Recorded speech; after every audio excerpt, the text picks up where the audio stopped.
라는 제목으로 오늘 하나님의 말씀을 증거하도록 하겠습니다. 문턱에서의 좌절 그리고 하나님의 시선이란 현실적인 내용을 가지고 영적으로 말씀을 드리려 합니다. 사랑하는 성도 여러분, 우리는 모두 성공을 꿈꾸며 삽니다. 밤낮 없이 수고하고 땀 흘리는 이유는 인생의 어느 지점에 준비된 그 영광의 문턱을 넘어서기 위해서입니다. 그런데 인생을 살다 보면 참 묘한 순간을 마주합니다. 다 왔다고 생각했을 때 이제 저 문턱만 넘으면 승리라고 확신했던 그 찰나에 발을 헛디뎌 추락하는 경험 말입니다. 성공의 문턱에서 겪는 추락은 평지에서 넘어지는 것보다 훨씬 아픕니다. 기대가 컸기에 절망도 깊습니다. 하지만 오늘 저는 여러분과 이 소망을 나누고 싶습니다. 성경에서 말하는 성공은 한 번도 넘어지지 않는 것이 아닙니다. 잠언 24장 16절은 말씀합니다. 의인은 7번 넘어질지라도 다시 일어나거니와. 아멘. 오늘 이 시간 실패의 자리에 머물러 있는 우리를 다시 영광의 성공 앞으로 부르시는 하나님의 음성을 듣는 시간이 되시기를 소망합니다. 첫째로 추락의 끝에서 나를 직면하십시오. 추락은 고통스럽지만 우리에게 아주 중요한 선물을 줍니다. 바로 진짜 나를 보게 하는 것입니다. 내 힘이 빠지고 상한 심령이 될 때 비로소 하나님의 능력이 머무는 빈 공간이 생깁니다. 시편 51편 17절에 하나님께서 구하시는 제사는 상한 심령이라. 하나님이여 상하고 통회하는 마음을 주께서 멸시하지 아니하시리다. 아멘. 비행기가 너무 가파르게 고도를 높이려다가 공기의 흐름을 잃고 떨어지는 것을 실속 현상이라고 합니다. 이때 당황한 조종사가 비행기를 급하게 띄우려고 조종관을 자기 앞쪽으로 당기면 비행기는 더 빨리 추락합니다. 역설적이게도 이때는 조종관을 앞으로 밀어야 기술을 바닥으로 숙여야 합니다. 그래야 속도가 붙고 다시 떠오를 힘을 얻습니다. 이 현상은 과학적으로 아직도 설명이 불가능한 현상입니다. 숙여야 떠오른다는 거예요. 우리 인생도 마찬가지입니다.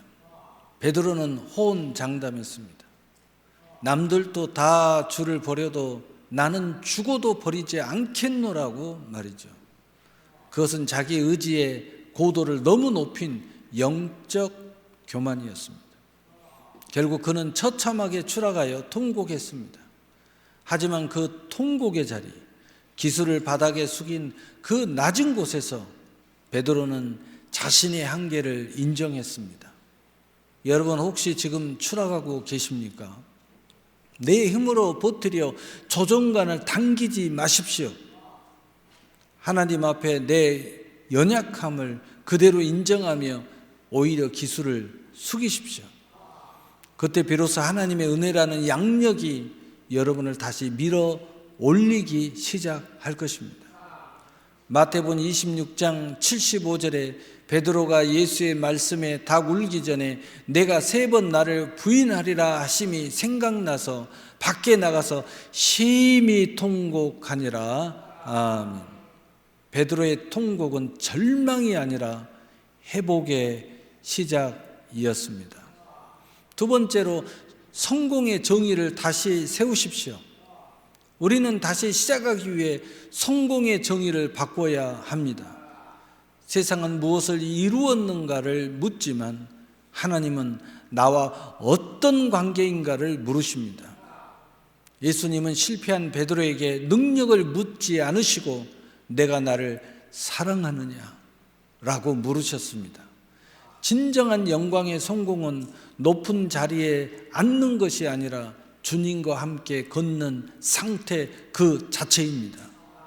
그래서 잠언 16장 9절은 사람이 마음으로 자기의 길을 계획할지라도 그의 걸음을 인도하시는 이는 여호와시니라. 아멘.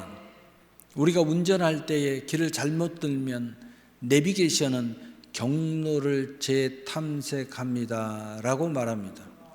내비게이션은 우리가 길을 틀렸다고 비난하거나 멈춰서라고 하지 않습니다. 그 이탈한 지점을 새로운 출발점으로 삼아 목적지까지 다시 길을 안내합니다. 오늘 본문에서 부활하신 예수님은 실패한 베드로를 찾아오셨습니다.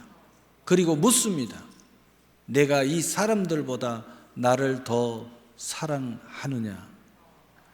주님은 베드로에게 너 그때 왜 그랬니? 왜 도망갔니? 라고 실적을 따지지 않으셨습니다. 대신 관계에 대하여 물으셨습니다. 하나님은 나와 함께 걷고 있느냐를 성공이라고 말씀하십니다. 진정한 영광의 성공은 목적지에 빨리 도달하는 것이 아니라 길을 잃은 그 지점에서도 주님의 손을 다시 잡고 경로 재탐색을 시작하는 것입니다. 주님과 함께라면 여러분이 서 있는 그 실패의 자리가 바로 영광의 출발점이 됩니다. 세 번째로 사명의 자리로 당당히 복귀하십시오. 은혜의 자리로 당당히 복귀하셔야 합니다. 회복과 비상을 알리는 신호탄이 될 것입니다. 하나님이 우리를 다시 세우시는 이유는 단순히 우리 마음을 위로하기 위해서가 아닙니다. 우리에게 맡기실 새 일이 있기 때문입니다. 이사야서 43장 19절은 보라 내가 새 일을 행하리니 이제 나타낼 것이라 너희가 그것을 알지 못하겠느냐 반드시 내가 광야의 길을 사막의 강을 내리니. 아멘. 일본의 키츠키라는 공예는 깨진 도자기를 금가루로 메워 수리합니다. 수리가 끝난 도자기는 깨진 틈을 따라 아름다운 금색선이 남습니다. 사람들은 이것을 수리된 상처 입은 그 도자기라고 부르지 않고 예술이라고 부르게 됩니다. 깨지기 전보다 훨씬 더 귀한 대접을 받습니다. 예수님은 베드로의 상처를 금가루 같은 은혜로 메워 주시고는 말씀하셨습니다. 내 양을 먹이라.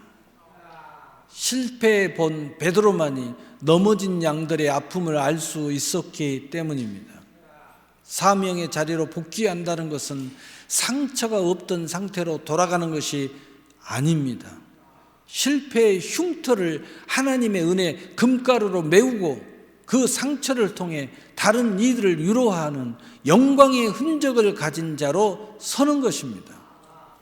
베드로의 실패 경험은 훗날 넘어진 성도를 일으켜 세우는 강력한 사명의 도구가 되었습니다. 사랑하는 성도 여러분, 하나님이 여러분을 다시 영광의 성공 앞에 세우시는 이유는 여러분의 그 흉터를 훈장으로 바꾸어 다른 일을 살리는 도구로 쓰시기 위함입니다. 이사야 43장 19절의 말씀처럼 하나님이 이제 여러분의 광야에서 길을 내고 사막에서 강을 내는 새 일을 시작하실 것입니다. 결론입니다. 영광은 견디는 자의 것입니다. 그 모든 과정을 지나 영광의 자리로 나아가는 것입니다. 영광의 자리로 나아가 서 있는 자신은 모든 것을 견디면서 많은 것들을 알게 된 영광의 사람이 된 것입니다. 성공의 문턱에서 미끄러졌다고 해서 인생이 끝난 것이 아닙니다. 오히려 그 문턱은 하나님만이 주실 수 있는 진정한 영광을 배우는 학교입니다. 나의 연약함을 직면하십시오. 성공의 기준을 주님과의 관계로 바꾸십시오. 그리고 내게 주신 사명의 자리로 다시 나아가십시오. 갈라디아서 6장 9절은 약속합니다. 우리가 선을 행하되 낙심하지 말지니 포기하지 아니하면 때가 이름에 거두리라. 아멘. 오늘 이 예배가 끝난 후 세상으로 나갈 때 여러분은 더 이상 추락한 패배자가 아닙니다. 하나님의 은혜로 수리된 세상에 하나뿐인 영광의 작품입니다.